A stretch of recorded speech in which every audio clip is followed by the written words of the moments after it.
소스윗한 보호자님들 예하 라라 아빠입니다. 오늘은 강아지 유튜브 댓글에 있었어요. 강아지 입냄새 해달라고. 그래서 오늘은 강아지 입냄새에 대해서 살펴볼게요. 강아지 입냄새 왜 날까요?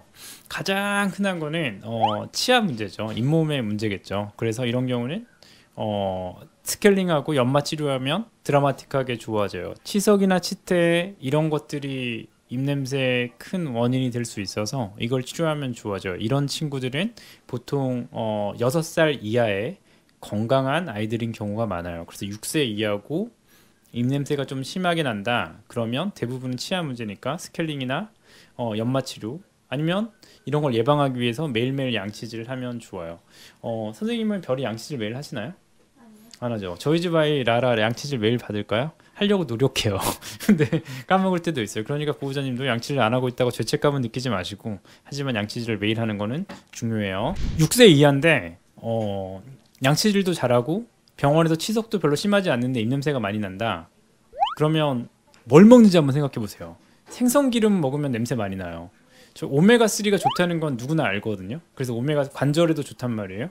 근데 그 오메가3는 뭐 식물성 유래도 있고 동물 유래도 있는데, 피쉬오일, 생선이 제일 흡수율이나 이런 게 좋은데 피쉬오일, 생선기름 먹으면 냄새가 어떨까요?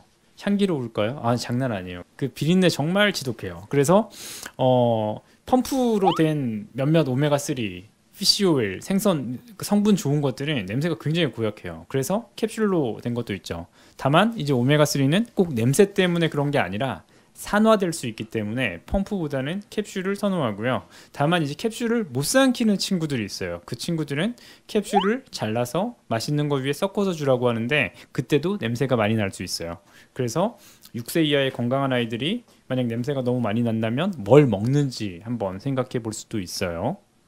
그래서 6세 이하인데 입냄새가 좀 난다. 그럼 양치질이 기본이고, 그 다음에 해줄 수 있는 거는 치약검 같은 거겠죠. 동물병원에서 판매하고 있는 치약검을 구매해서 먹이시거나, 뭐 천연으로는 당근 같은 음식이 치석 제거 뭐 이런 거에 도움이 될 수 있어요. 다만 원칙적으로는 당근을 삶아서 익혀서 주셔야 돼요. 야채는 그래야지 아이가 흡수할 수 있는데, 치아에는 아작아작 씹을 때는 익히지 않은 게 더 단단한 효과가 있을, 치석을 천연으로 깨는, 약간 잇몸을 더 튼튼하게 하는 효과가 있을 수 있어요. 다만 이제 치아가 약한 아이들이 그걸 잘못 씹으면 치아가 깨질 수 있으니까, 이건 주치의 선생님과 상의해서 당근을 적절하게 익혀서 먹이시는 것도 도움이 될 수는 있어요. 7세 이상에서 입냄새가 많이 나는 경우, 특히 7세 이상인데 스케일링을 했어요. 스케일링을 했는데 한 2, 3일, 뭐 2, 3주까지는 괜찮았는데 다시 엄청나게 냄새가 난다. 이런 경우는 대부분 치아, 잇몸 쪽에 문제가 있는 경우가 굉장히 많아요. 만약에 겉으로는 정상이었는데 치과 방사선에서만 진단이 되는 치주염 비롯한 치과 질환들이 굉장히 흔해요. 그래서 7세 이상에서는 스케일링할 때 치과 방사선 검사를 꼭 받으실 걸 추천드리고요. 그렇다 보면 발치해야 될 치아들이 있어요. 어머 세상에, 이 사람들 치아는 간직해야지, 최대한 오래 써야지. 아니에요. 사람 같은 경우는 결국 임플란트 하게 되거나 이런 경우들이 있고, 사람은 또 워낙 오래 살리니까 뭐 잇몸 치료들, 치아를 살리는 치료들을 해볼 수도 있을 텐데, 강아지는 안 그래요. 강아지 충치가 있나요? 대부분 치주 질환이고 잇몸 질환이죠.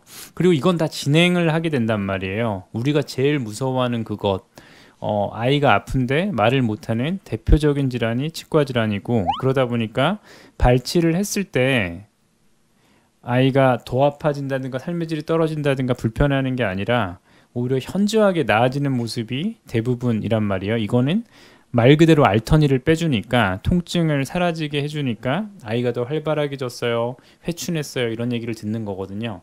어떤 수의사도 멀쩡한 치아를 뽑진 않아요. 치과 방사선에서 심한 치주염이라든가 치아 쪽 손상이, 잇몸 쪽 손상이 명확할 때만 발치를 하거든요. 그러다 보니까 병원에서 만약에 발치가 필요한 상태라고 했으면 발치를 하는 게 좋을 수도 있어요.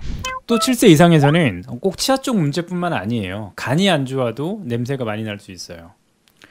신장, 콩팥이 안 좋아도 입냄새가 많이 날 수 있어요. 특히 콩팥이 안 좋은 아이들 냄새는 12살 이상, 아주 극노령 이런 아이들에서 만약에 냄새가 많이 날 경우에는 말 그대로 이제 콩팥이 하는 기능이 노폐물을 밖으로 빼주는 건데, 그게 노폐물이 밖으로 빼지지 않고 계속 혈액 중에 이렇게 있다 보면 엄청난 냄새가 날 수도 있어요. 그래서 7세 이상에서는 입에서 냄새가 유난히 심해졌다면 7세 이상도 치아 쪽 문제인 경우가 많지만 어린 아이들이랑 다르게 보이지 않게 진단이 어려운 경우가 있으니까 치과 방사선을 반드시 찍고, 어차피 마취하려면 검사를 하니까 간이나 콩팥 쪽 검사도 아마 하게 될 것 같아요. 그래서 입냄새가 심한 노령견은 반드시 간이라든가 신장에 대한 평가가 필요하고요.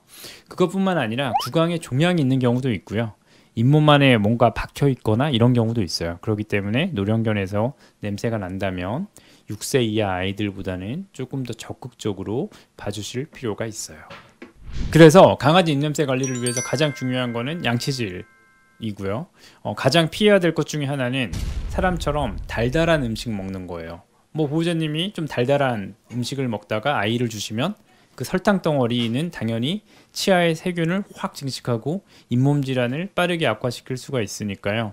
그런 음식보다는 조금 더 건강한 뭐 양배추든 뭐 브로콜리든 당근이든 이런 채소류를 익혀서 뭐 주시는 게 치아 건강에는, 그러니까 달달하지 않은 음식을 주는 게 좋고, 아이의 치아 쪽으로 특화돼서 나온 동물병원에서 판매하는 여러 가지 종류의 치아껌들을 주치의 선생님과 처방 받아서 먹이시는 게 좋고, 정기적인 스케일링을 하며 노령에서는 7세 이상에서는 치과 방사선을 꼭 찍자. 그게 오늘의 얘기였어요. 긴 방송 시청해 주셔서 감사하고요. 혹시 도움이 되셨다면 구독, 좋아요, 댓글 부탁드려요. 행복하고 멋진 하루 보내세요.